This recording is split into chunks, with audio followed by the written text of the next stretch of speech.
হরে কৃষ্ণ। মকর সংক্রান্তি বা পৌষ সংক্রান্তি কবে কিভাবে পালন করতে হবে এবং গঙ্গাসাগর মেলা কবে, গঙ্গাসাগর মেলায় গঙ্গা স্নানের সময়সূচি, সংক্রান্তির সময়সূচি এবং একাদশী থাকার ফলে কিভাবে এই মকর সংক্রান্তি উৎসব পালন করতে হবে, সেই সকল বিষয়ে আজকে আমরা বিস্তারিতভাবে আলোচনা করব। হরে কৃষ্ণ। তো এই বছরের ক্ষেত্রে কবে মকর সংক্রান্তি বা পৌষ সংক্রান্তি বা উত্তরায়ণ সংক্রান্তি উদযাপিত হবে, পালিত হবে? তো এই বছরের ক্ষেত্রে 2026 সালের ক্ষেত্রে 14 জানুয়ারি 2026 বুধবার উদযাপিত হবে, পালিত হবে এই মকর সংক্রান্তি। এবং এই দিন থেকে শুরু হচ্ছে মহামহিমান্বিত গঙ্গাসাগর মেলায় গঙ্গা স্নান। 14 জানুয়ারি থেকে গঙ্গাসাগর মেলায় বিশেষ গঙ্গা স্নান শুরু হচ্ছে, কিন্তু এই বছর 2 দিন ব্যাপী থাকছে। 15 জানুয়ারি দুপুর পর্যন্ত গঙ্গা স্নানের সময়সূচি থাকছে। তো সেই কারণে বেশিরভাগ ক্ষেত্রে কৃষ্ণ ভক্তগণ 15 তারিখ ব্রাহ্ম মুহূর্তে বা সূর্য উদয়কালে বা সকালে গঙ্গা স্নান করতে পারেন, সেটি সব থেকে বেশি মহিমান্বিত। কিন্তু সংক্রান্তি যেহেতু একাদশী দিনে পড়েছে, সেদিন কি পিঠাপুলি গ্রহণ করা যাবে, পিঠাপুলি তৈরি করা যাবে, কিভাবে সংক্রান্তি পালন করতে হবে একাদশী? তো সেটি নিয়ে অনেকের জিজ্ঞাসা রয়েছে। সেটির উত্তর হচ্ছে শর্ত তিলা একাদশী ব্রত। তো অবশ্যই একাদশী ব্রত পালন করবেন, কিন্তু পিঠাপুলি সেদিন গ্রহণ করা যাবে না, কোনো প্রকার রবিশস্যই একাদশী দিনে গ্রহণ করা যাবে না।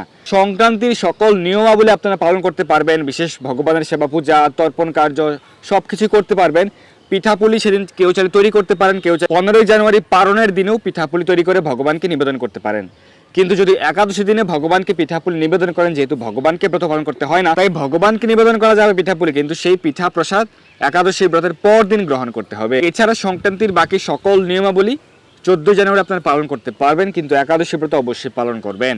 তো পৌষ সংক্রান্তি বা মকর সংক্রান্তি, সৌরপঞ্জিকা অনুযায়ী প্রতি মাসে সূর্য একটি রাশিতে, নির্দিষ্ট রাশিতে অবস্থান করে, এবং এই সংক্রান্তি দিন হচ্ছে সূর্য এক রাশি থেকে যখন অন্য রাশিতে ট্রানজিট হয় বা গমন করে, সেই দুটি রাশিতে, এক রাশি থেকে আরেক রাশিতে গমন করার সেই যে অন্তর্বর্তীকালীন সময়, সেটিকে বলা হয় সংক্রান্তি। তো সূর্য যখন এই পৌষ মাস থেকে মাঘ মাসে মকর রাশিতে প্রবেশ করে, সৌরপঞ্জিকা অনুযায়ী, সূর্য সিদ্ধান্ত অনুযায়ী সেটিকে বলা হয়েছে মকর সংক্রান্তি। এই দিন থেকে উত্তরায়ণ কাল শুরু হয়, সেই কারণে এটিকে উত্তরায়ণ সংক্রান্তি বলা হয়ে থাকে।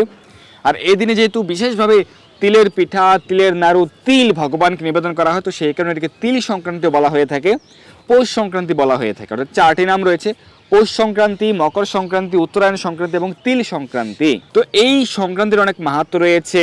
বলা হয়ে থাকে এই দিনে দেবতা এবং অসুরদের মধ্যে যে তীব্র লড়াইয়ের সমাপ্ত হয়েছিল, শেষ হয়েছিল এই বিশেষ দিনে। এবং এই দিনে ভগবানের মাতৃদেবী যশোদা মাতা, তিনি ভগবানকে পুত্ররূপে লাভ করার জন্য যে তপস্যা করেছিলেন, সেই তপস্যা কার্য শুরু করেছিলেন এই মকর সংক্রান্তি দিনে। এবং এই দিনে পিতামহ ভীষ্মদেব তিনি স্বর্গলোকে গমন করার জন্য 58 দিন ব্যাপী অপেক্ষা করেছিলেন। কুরুক্ষেত্রের সেই রণাঙ্গনে লড়াইয়ের 10ম দিনে তিনি যে সরসজ্জায় শায়িত হয়েছিলেন, 58 দিন ব্যাপী তিনি ভগবান শ্রীকৃষ্ণকে দর্শন করেছিলেন এবং ভগবানের মহিমা তিনি কীর্তন করেছিলেন, অপেক্ষা করেছিলেন। কারণ দক্ষিণায়ন কালে তিনি যদি স্বর্গে প্রবেশ করেন, স্বর্গের দ্বার বন্ধ থাকবে, সেই কারণে উত্তরায়ণ পর্যন্ত তিনি অপেক্ষা করেছিলেন প্রায় 58 দিন ব্যাপী। তো অনেকে প্রশ্ন হচ্ছে, পিতামহ ভীষ্মদেব ভগবানের মহান ভক্ত ছিলেন, তাহলে কেন তিনি স্বর্গে ফিরে গিয়েছিলেন? এর কারণ হচ্ছে তিনি তো স্বর্গলোক থেকে ভগবানের লীলায় অংশগ্রহণ করার জন্য যুক্ত হয়েছিলেন, কারণ তিনি ছিলেন অষ্টবসুর অন্যতম দু নামক বসু। যখন পরমেশ্বর ভগবান শ্রীকৃষ্ণ এই মর্তলোকে আসেন বিভিন্ন লীলা বিলাসের জন্য, তখন স্বর্গলোকের বিভিন্ন দেবতারা, ভগবানের বিভিন্ন পার্ষদ, বিভিন্ন গ্রহলোক থেকে ভগবান লীলায় অংশগ্রহণ করেন। তো যেহেতু বিভিন্ন দেবতারও ভগবান লীলায় অংশগ্রহণ করেছিলেন, অষ্টবসু অংশগ্রহণ করেছিলেন, এর মধ্যে দু নামক অষ্টবসু ছিলেন পিতামহ ভীষ্মদেব। তো তিনি যেহেতু স্বর্গলোকেই দায়িত্বরত ভগবানের নির্দেশে, তাই তিনি তার দায়িত্বে ফিরে গিয়েছিলেন তার লীলা সমাপ্ত করে। অর্থাৎ তিনি ভগবান লীলায় অংশগ্রহণ করেছিলেন এই মর্তলোকে এসে, এবং ভগবান লীলায় তার যে কার্য রয়েছে সেটি সমাপ্ত করে তিনি আবার তার স্বর্গলোকে ভগবান তাকে যে দায়িত্ব প্রদান করেছিলেন, সেই দায়িত্বে তিনি ফিরে গিয়েছিলেন। এবং এই দিনে শ্রীমন মহাপ্রভু সন্ন্যাস গ্রহণের জন্য গৃহত্যাগ করেছিলেন, যদিও তিনি সন্ন্যাস গ্রহণ করেছিলেন মাঘ মাসের শুক্লপক্ষে। এবং এই মকর সংক্রান্তিতে গঙ্গাসাগর মেলা অনুষ্ঠিত হয়ে থাকে, কারণ এই দিনে গঙ্গা দেবী তিনি সমুদ্রের সঙ্গে মিলিত হয়েছিলেন। তিনি সগর রাজের 60,000 পুত্রকে, ভগবানের মহান ভক্ত রাজা ভগীরথের প্রার্থনায় তিনি যখন এই মর্তে এলেন জ্যৈষ্ঠ মাসের শুক্লপক্ষের দশমীতে, এবং সেটি হচ্ছে গঙ্গা দেবীর আবির্ভাব তিথি। অনেকে ভেবে থাকেন যে এই সংক্রান্তি হচ্ছে গঙ্গা দেবীর আবির্ভাব তিথি না। এই গঙ্গাসাগর মেলা কিন্তু গঙ্গা দেবীর আবির্ভাব তিথি নয়। গঙ্গা দেবীর এই মর্তে আগমনের যে তিথি বা আবির্ভাব তিথি বলা হয়ে থাকে সেটি হচ্ছে জ্যৈষ্ঠ মাসের শুক্লপক্ষের দশমী তিথি, সেটাকে গঙ্গা দশেরা বলা হয়ে থাকে। সেটি হচ্ছে গঙ্গা দেবীর এই মর্তে আগমনের তিথি। কিন্তু তিনি মর্তে আগমন করে একটা দীর্ঘ সময় তিনি কিন্তু প্রবাহমান হয়েছিলেন রাজা ভগীরথের পিছু পিছু, যেহেতু রাজা ভগীরথকে তিনি শর্ত প্রদান করেছিলেন। তো সেইভাবে তিনি ধীরে ধীরে জন্যমুনির আশ্রম তিনি এসেছিলেন, সেটিকে জন্য সপ্তমী বলা হয়ে থাকে, সেটি বৈশাখ মাসের শুক্লপক্ষের সপ্তমী তিথিতে। এবং পরবর্তীতে আরও কিছু সময় পর এই পৌষ সংক্রান্তি বা মকর সংক্রান্তিতে তিনি কপিল মুনির আশ্রমের শঙ্করাচার্যের 60,000 পুত্রকে উদ্ধার করে ফাইনালি এই দিনে তিনি সমুদ্রের সঙ্গে মিলিত হয়েছিলেন। তো গঙ্গা সাগরের সঙ্গে মিলিত হয়েছিল, সেই কারণে গঙ্গাসাগর নামক স্থানে বর্তমানে সাগর দ্বীপে পশ্চিমবঙ্গের একদম দক্ষিণে কলকাতা থেকে প্রায় 110 কিলোমিটার দক্ষিণে আপনারা সেখানে গিয়ে গঙ্গাসাগর মেলায় যুক্ত হতে পারেন। প্রতি বছর প্রায় 40 থেকে 50 লক্ষ দর্শনার্থী তীর্থযাত্রী তারা কিন্তু এসে এই বিশেষ তিথিতে গঙ্গাসাগরে অবগাহন করে তাদের মানব জন্মকে ধন্য করেন, সার্থক করেন, সকল পাপ থেকে মুক্ত হন। তো গঙ্গা দেবী সমুদ্রের সঙ্গে সাগরের সঙ্গে মিলিত হয়েছিলেন বলে গঙ্গাসাগর নামকরণ হয়েছে, গঙ্গাসাগর মেলার প্রচলন হয়েছে, সেটি অনেক বেশি মহিমান্বিত হয়েছে। তো এই দিনে কখন গঙ্গাসাগর মেলা স্নানের সময়সূচি রয়েছে আমরা কিন্তু সেটি প্রদান করব। কিন্তু গঙ্গা দেবীর যে আবির্ভাব তিথি সেটি হচ্ছে জ্যৈষ্ঠ মাসের শুক্লপক্ষের দশমীতে গঙ্গা দশরা, সেটি অগ্নিপুরাণে উল্লেখ রয়েছে, পদ্মপুরাণে উল্লেখ রয়েছে। তো মকর সংক্রান্তিতে আপনাদের যা কার্য রয়েছে সেগুলি অবশ্যই সম্পাদন করবেন। বিশেষভাবে প্রাতঃস্নান করা, এই মাঘ মাসে প্রাতঃস্নান অনেক বেশি মাহাত্ম্য রয়েছে, অবশ্যই আপনারা এই সংক্রান্তির দিনে অবশ্যই প্রাতঃস্নান করবেন, মঙ্গল আরতি করবেন, বেশি বেশি হরিনাম জপ করবেন। এই যে গঙ্গা সাগর মেলায় গঙ্গা স্নানের সময় রয়েছে, সময় আমরা প্রদান করব, এই সময়ের মধ্যে আপনারা বাড়িতেও গঙ্গা স্নান করতে পারেন 3 বার গঙ্গা গঙ্গা গঙ্গা উচ্চারণ করে। সেটি 14 তারিখ হতে পারে বা 15 তারিখ ভোরবেলা আপনারা স্নান করতে পারেন, সেই দিনও গঙ্গা স্নানের তিথি সময় রয়েছে। তো এই মকর সংক্রান্তিতে বিশেষভাবে তিলের নাড়ু, তিলের সন্দেশ, তিল দিয়ে নানা প্রকার পিঠে তৈরি করে, পায়েস তৈরি করে ভগবানকে নিবেদন করা হয়। এবং যেহেতু এই বছর আবার শর্ট তিল একাদশী যুক্ত রয়েছে, তিল দ্বারা 6টি কার্য করা হয় বলে শর্ট তিল একাদশী। তিল দিয়ে ভগবানের পূজা করা, তিল শরীরে ধারণ করা, তিল দ্বারা স্নান করা, তিল জলে স্নান করা, তিল জল দ্বারা তর্পণ করা, ভগবানের পূজা করা, তিল কাউকে দান করা, তিল ভোজন করা, এই 6টি কার্য করা হয় বলে শর্ট তিল একাদশী। এবছর শর্ট তিল একাদশী যুক্ত রয়েছে। আপনারা অবশ্যই একাদশী ব্রত পালন করবেন। একাদশী ব্রত দিনে কেউ চাইলে অল্প পরিমাণ তিল গ্রহণ করতে পারেন, যেহেতু অনুমতি রয়েছে, কিন্তু অন্যান্য সকল একাদশীতে তিল বর্জন, যেহেতু রবিশেষের অন্তর্ভুক্ত। কেউ যদি মনে করেন না আমি 14 তারিখ একাদশী দিন তিল গ্রহণ করব না, কিন্তু তিল দান করব, তিল শরীরে ধারণ করব, তিল দ্বারা স্নান করব, তর্পণ করব, সেটি করতে পারেন। একাদশী ব্রতের পর দিন সকালে পারণের সময়ের পূর্বে আপনারা তিল গ্রহণ করতে পারেন। তো একাদশীর পর দিন পারণের সময়ে বা একাদশীর পর দিন যে কোনো সময় আপনি তিল দ্বারা নানা প্রকার পিঠাপুলি তৈরি করতে পারেন বাড়িতে এবং ভগবানকে নিবেদন করতে পারেন। তো সব থেকে ভালো হবে যদি আপনারা পিঠাপুলি তৈরি করেন একাদশী ব্রতের পর দিন, দ্বাদশীর দিনে সকালবেলা আপনার ভোর থেকেই পিঠাপুলি তৈরি করা শুরু করতে পারেন, ভগবানকে নিবেদন করে পারণের সময় আপনারা পিঠাপুলি গ্রহণ করে পালন করতে পারেন। যেহেতু চালের গুঁড়ো, ময়দা প্রভৃতি সহযোগে, রবিশস্য সহযোগে পিঠাপুলি তৈরি করা হয়, সেটি সব থেকে উত্তম হবে। পিঠাপুলি পায়েস একাদশী ব্রতের পর দিন তৈরি করে সেটি তখন গ্রহণ করে পালন করতে পারেন, অথবা একাদশীর দিনে আপনারা পিঠাপুলি তৈরি করে রেখে দিতে পারেন, ভগবানকে ভোগ নিবেদন করেও রেখে দিতে পারেন, অথবা যত্ন সহকারে রেখে দিয়ে পরদিন সকালে ভোগ নিবেদন করে সেটি তারা পালন করতে পারেন। কিন্তু একাদশী ব্রত অবশ্যই পালন করবেন সঠিকভাবে, একাদশী দিনে পিঠাপুলি গ্রহণ করবেন না। কিন্তু সংক্রান্তির বাকি সকল কার্য, ভগবানের সেবা পূজা আদি একাদশী দিনেই, সংক্রান্তির দিনেই আপনারা করতে পারেন। তো যেহেতু তিল সংক্রান্তি বলা হয়েছে, তিলের নাড়ু, তিলের সন্দেশ, পায়েস, পিঠাপুলি, তিল দ্বারা তৈরিকৃত পিঠাপুলি আপনারা বিশেষভাবে ভগবানকে নিবেদন করতে পারেন। 15 জানুয়ারি একাদশী ব্রতের পর দিন বিশেষ করে আপনারা সেটি গ্রহণ করতে পারেন। ভগবানের যেহেতু ব্রত নেই, ভগবানকে যে কোনো দিনই আপনি নিবেদন করতে পারবেন, একাদশীর দিনে হোক বা পরদিন হোক, কিন্তু সেটি যত্ন সহকারে রেখে দিবেন। সেই প্রসাদ আপনারা একাদশী ব্রত পালন করে একাদশী ব্রতের পর দিন 15 তারিখ গ্রহণ করবেন। অনেকে প্রশ্ন করেন যে সাদা তিল এবং কালো তিল কোন তিল উত্তম। শাস্ত্রে বলা হয়েছে কালো তিল হচ্ছে সর্ব অপেক্ষা উত্তম, মানে সব থেকে ভালো হচ্ছে কালো তিল। যদি আপনি কালো তিল সংগ্রহ করতে না পারেন, কিছু করার নেই, সাদা তিল ব্যবহার করতে হবে, কিন্তু যাদের পক্ষে সম্ভব কালো তিল হচ্ছে সব থেকে উত্তম। তো এখন আমরা সংক্রান্তির সময়সূচি এবং গঙ্গাসাগর মেলায় যে গঙ্গা স্নানের সময়সূচি আমরা প্রদান করছি। তো এই বছরের ক্ষেত্রে গঙ্গাসাগর মেলায় গঙ্গা স্নানের সময় হচ্ছে 14 জানুয়ারি দুপুর থেকে শুরু হচ্ছে, 15 জানুয়ারি দুপুর পর্যন্ত থাকছে। তো সেই কারণে যারা প্রাতকালীন সময়ে গঙ্গা স্নান করতে চান তারা 15 তারিখ সকালে স্নান করতে পারেন। স্বাভাবিকভাবে 14 তারিখ সংক্রান্তি দিনে আপনারা স্নান করতে পারেন, কোনো সমস্যা নেই। প্রাতঃস্নানে অবশ্যই মাহাত্ম্য রয়েছে, আপনারা বিশেষভাবে ফল লাভ করবেন, কিন্তু বিশেষ করে 15 তারিখ সকালে যদি আপনারা গঙ্গাসাগরে স্নান করেন বা বাড়িতে 3 বার গঙ্গা গঙ্গা গঙ্গা উচ্চারণ করে গঙ্গাসাগর মেলাকে মাহাত্ম্যকে স্মরণ করে স্নান করেন, সেটা আরও বেশি মহিমান্বিত হবে।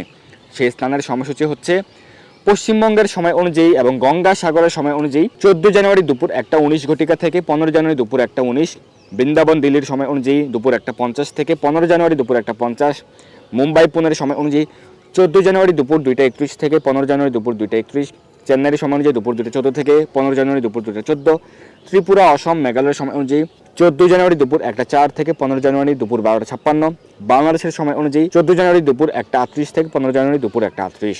আর মকর সংক্রান্তির মহাপুণ্যকাল সময়, সংক্রান্তির পুণ্যকাল সময় হচ্ছে ভারতের সময় অনুযায়ী 14 জানুয়ারি দুপুর 3:13 থেকে বিকেল 5:02 এবং বাংলাদেশের সময় অনুযায়ী 14 জানুয়ারি দুপুর 3:43 থেকে বিকেল 5:32।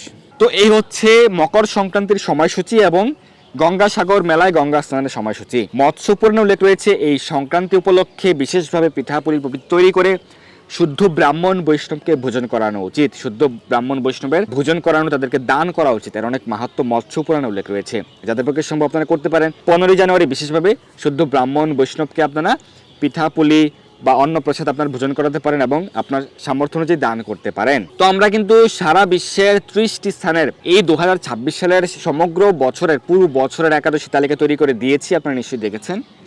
যদিও আমরা প্রত্যেকটি একাদশীর পূর্বেই সারা বিশ্বের 155টি স্থানের একাদশীর ব্রতের তারিখ এবং পরদিন পালনের সময়সূচি প্রদান করে থাকি প্রত্যেকটি একাদশীর পূর্বেই। তো সেটি তৈরি করতে, সারা বিশ্বের 155টি স্থানে তৈরি করতে কিন্তু আমাদের যে টিম কাজ করছে, অক্লান্ত পরিশ্রম করছে আপনাদের সেবার জন্য, আপনাদের মঙ্গলার্থে। এবং এবারও কিন্তু আমরা এই সমগ্র বিশ্বের সাপেক্ষে প্রথমবারের মতো এক যুগে বিশ্বের 30টি স্থানের ক্ষেত্রে পুরো বছরের তালিকা প্রদান করেছি। আমাদের টিম অক্লান্ত পরিশ্রম করেছে। তো আপনারা কিন্তু আমাদেরকে সহযোগিতা করতে পারেন, অনুদান প্রদান করতে পারেন।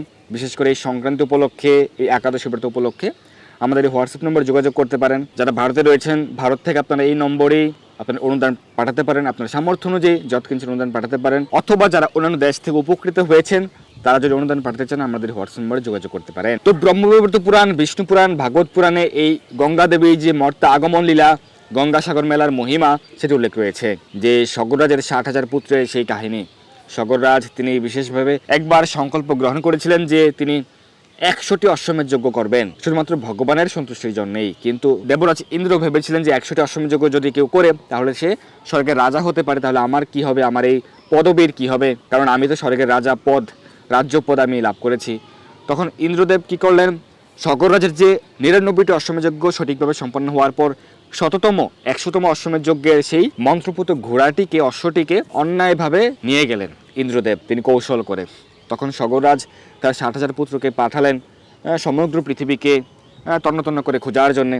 তখন তারা ইন্দ্রদেব লুকিয়ে রেখেছিলেন বুদ্ধি করে, তার যে ছলবুদ্ধি, পশ্চিমবঙ্গের দক্ষিণে একদম সমুদ্রের সঙ্গে যেখানে কপিলমুনির আশ্রম রয়েছে, কপিলমুনির আশ্রমে লুকিয়ে রেখেছিলেন। আর সগররাজের 60,000 পুত্র কপিলমুনির আশ্রমে পেয়েছিলেন এবং তারা কপিলমুনির চরণে অপরাধ করেছিলেন নানা প্রকার কটু মন্তব্য করার কারণে। আমরা না জেনে অনেক সময় মন্তব্য করি, সেটা কিন্তু ঠিক নয়। তারা না জেনে না বুঝে অনুমান থেকে মন্তব্য করেছিলেন কপিলমুনির প্রতি এবং তাদের অপরাধের ফলে তারা কিন্তু ভস্মীভূত হয়েছিলেন। তো সেই কারণে কারো সম্পর্কে না জেনে মন্তব্য করা উচিত নয়।